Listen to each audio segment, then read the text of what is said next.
اهلا بيكم في حلقه جديده على اليوتيوب. كم واحد فينا بيبقى ظابط الدايت اليوم كله مظبوط، بس بيجي بالليل ويبدا يحس انه هيضعف ويبقى عايز يبوظ، او حتى لو شخص مش ماشي على دايت بس يحس بالجوع اكتر بالليل. في ناس كتير مننا كده، عشان كده هنتكلم في الحلقه النهارده عن 7 خطوات لما تعملها او تعمليها هتلاقوا ان موضوع الاكل بالليل والجوع بالليل راح خالص، علشان الجوع يعتبر العامل الرئيسي والاساسي لفشل وتبويظ اي دايت في الدنيا. وطول ما انت جعان مش هتعرف تلتزم على الدايت بتاعك، والعكس صحيح. لو انت ماشي على دايت مظبوط ومحسوب عليك صح ومش بتحس فيه بالجوع او بتحس بالشبع اطول فتره ممكنه، نسبه نجاح الدايت ده معاك وانك تستمر عليه فتره بتبقى كبيره جدا. معاكم جورج رضا في قناه دكتور فيت.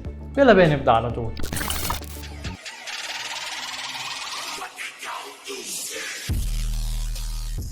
قبل ما نبدا في الحلقه النهارده عاوزين نتفق على حاجه مهمه جدا. عاوزين نشيل من دماغنا بقى فكره ان الاكل بالليل بعد الساعه 8 بيتخن، والاكل الصبح مش عارف بيعمل ايه، وبعد العصر وبعد المغرب.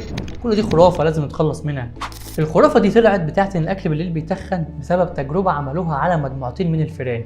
جابوا مجموعه منهم وادوهم اكل بره السيركيديان ريزم بتاعهم، يعني زي كده كلوا بالليل، ومجموعه الفئران الثانيه ادوهم الاكل في الميعاد الطبيعي المفروض ياكلوا فيه. لقوا ان مجموعه الفئران اللي كانت بره السيركيديان ريزم بتاعهم زادوا في الوزن عن المجموعه الثانيه اللي كانوا في الاوقات العاديه.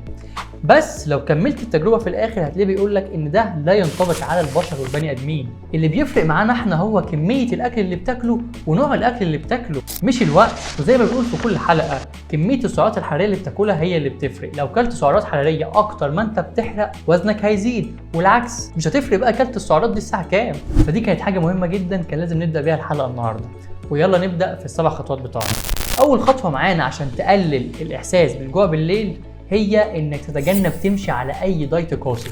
لو بتتمرن مثلا مع كابتن او متابع مع دكتور تغذيه وادالك نظام غذائي قاسي، اهرب. لو لقيته ادالك مثلا في الفطار بيضه مع خيارتين وثمره فاكهه، والغدا قطعه فراخ او لحمه مع تلت رغيف عيش، والعشاء مثلا زبادي، اهرب. بعيدا عن كميه الاضرار اللي هتحصل في جسمك من الدايت ده، بس مستحيل الدايت ده يشبعك، بالتالي مستحيل تعرف تلتزم عليه فتره. يا عم مسكت نفسك التزمت عليه يوم، يومين، اسبوع، حتى شهر، هتيجي في مره بالليل بالذات ممكن ما تقدرش تمسك نفسك وجسمك يكون خلاص جاب اخره، وهتضيع كل التعب اللي تعبته طول الفتره اللي فاتت على الدايت ده، وهتدخل لجسمك سعرات اكتر من كميه العجز برضه اللي كنت عاملها طول الفتره اللي فاتت. وساعتها هتكره الدايت وهتكره اليوم اللي عملت فيه دايت، وهتقول يا عم انا عليا بايه بكل ده؟ عشان زي ما قلنا من شويه، الجوع هو العامل الرئيسي والاساسي لفشل وتبويظ اي دايت. فحاول تمشي على دايت متوازن فيه نشويات ودهون صحيه وبروتينات بكميات مناسبه وكويسه ليك، بحيث تفضل شبعان اطول فتره ممكنه. وتاني خطوه معانا النهارده، حاول تتجنب وتقطع باي طريقه الفاست فود، الجانك فود، والبروسيسد فود، الاكلات المصنعه دي بتاعت بره. سواء تتجنب الاكل ده الصبح او بالليل، المهم تتجنبه خالص. هتيجي تقول لي ايه دخل الاكل المصنع ده واكل بره بالجوع بالليل؟ هقول لك. لو تفتكر اتكلمنا في حلقه قبل كده عن هرمونات الجوع والشبع، قلنا ان الاكل ده من ضمن اضراره ومشاكله ان هو هيرفع لك الانسولين بدرجه كبيره، وممكن يسبب لك مقاومه الانسولين اللي هي المرحله اللي قبل السكر على طول. هتيجي تقول لي برضه ايه دخل مقاومه الانسولين والاكل ده بالجوع بالليل؟ اصبر عليا جاي لك دلوقتي. لما يحصل عندك مقاومه انسولين، ده هيسبب عندك مقاومه الليبتين اللي هو مقاومه هرمون الشبع. الطبيعي لما بتاكل جسمك بيفرز هرمون الليبتين، فبالتالي يوصل للمخ فيحسسك بالشبع وخلاص توقف اكل. لكن لما يحصل بقى عندك مقاومه هرمون الليبتين اللي هي مقاومه هرمون الشبع، لما تاكل الليبتين هيعلى برضه بس مش شغال، هتفضل تاكل ومش هتشبع عشان هرمون الشبع مش مؤدي الوظيفه بتاعته. وساعتها مش هتجوع بالليل بس، هتجوع الصبح وبالليل وهتفضل جعان اليوم كله. وتالت خطوه معانا النهارده وهي انك توزع وتقسم وجباتك صح على مدار اليوم.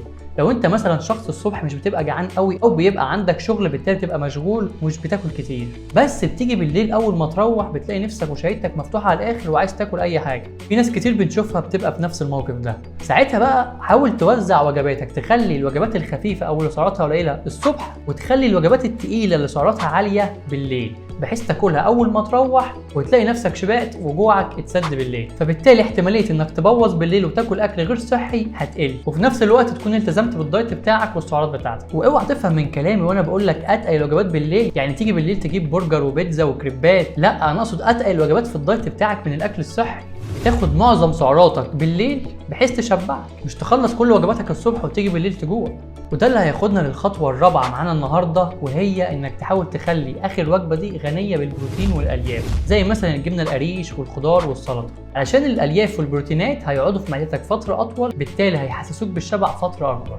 وخامس خطوه معانا النهارده، اهتم بشرب الميه.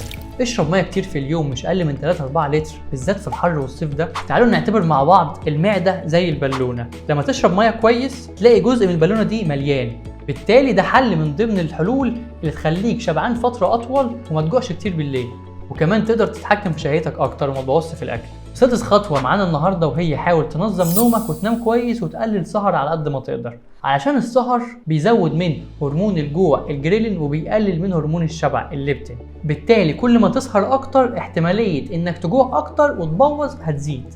والخطوه السابعه معانا النهارده والاخيره واللي انا شايف انها الاهم، وهي انكم تبعدوا او تقطعوا اي حافز ممكن يخليكم تبوظوا او تلخبطوا في الاكل، وبالليل بالذات. متابعين مثلا صفحات عن الاكل والطبخ والبيتزات والحلويات والجاتوهات، اعملوا لها انفولو حالا، الغوا متابعتها دلوقتي. ممكن مثلا تكون ماسك الموبايل بالليل، مش في دماغك اصلا انك تاكل وعادي شبعان، يجي لك فيديو من ده ولا صوره جاتوه ولا صوره قطعه مش عارف ايه وحلويات، يفتح الموضوع في دماغك وممكن تقوم تاكل ساعتها. وما تقعديش مثلا تتفرجي بالليل على الشيف الشربيني وكل قنوات الطبخ وتقولي مش عارفه بحس بالجوع ليه بالليل. طب ما طبيعي. واقطعوا برضو اي مصدر لاكل غير صحي من البيت، ما تجيبوش مثلا شوكولاتات وحلويات واكل غير صحي من بره وتسيبوه في الثلاجه. طبيعي ممكن برضو مثلا تفتح الثلاجه بالليل ولا حاجه تقول ما جاتش على الحته دي هاخد الحته دي بس، وتلاقي نفسك خلصت كل اللي في الثلاجه. فالحاجات دي لو ما كانتش موجوده من الاول او ما كنتش متابع الصفحات دي من الاول بتاعه الاكل والحلويات، كان ممكن اصلا ما تبوظش وما تفكرش اصلا انك تلخبط في الاكل. وحتى لو الاكل ده مثلا ما كانش موجود في الثلاجه وشهيتك ونفسيتك راحت انك تبوظ، ممكن تقول يا عم انا لسه هنزل اشتري، كسل اصلا وما تنزلش. حاول تضحك على عقلك وتتحكم فيه.